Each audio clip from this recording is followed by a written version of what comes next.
Welcome to our channel. Today we how to download Figma templates for responsive UI design, complete guide step by step clearly.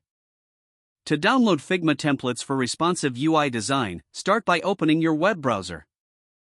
Go to the Figma community page at figma.com/community.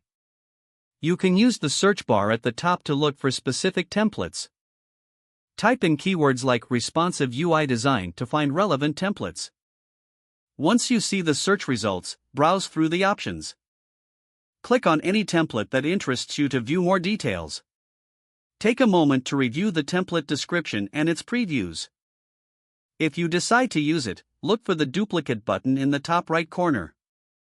Click on duplicate to add the template to your own Figma files. A pop-up may appear confirming that the template has been duplicated. Navigate to your Figma dashboard to find the newly added template. Open the duplicated template by clicking on it. Make any necessary edits to customize it for your project. Utilize Figma's features to adjust layouts for different screen sizes. Save your work frequently as you make changes. Once you're satisfied with your design, export your work as needed. You can share your final design with team members directly through Figma.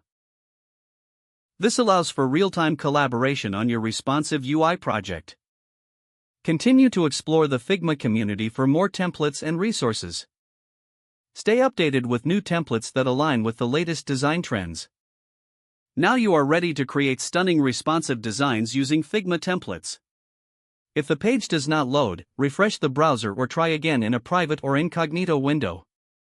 Make sure you are using the correct email address, then retype it carefully to avoid small typos.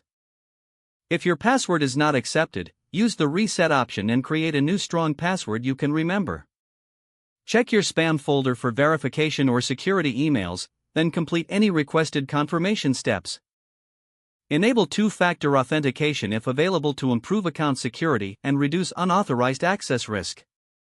After signing in, review your profile details so your contact information and settings are accurate and current. If you see an error message, note it down and try again after restarting your device and internet connection. Don't forget to like this video and subscribe to our channel for more step-by-step tech guides.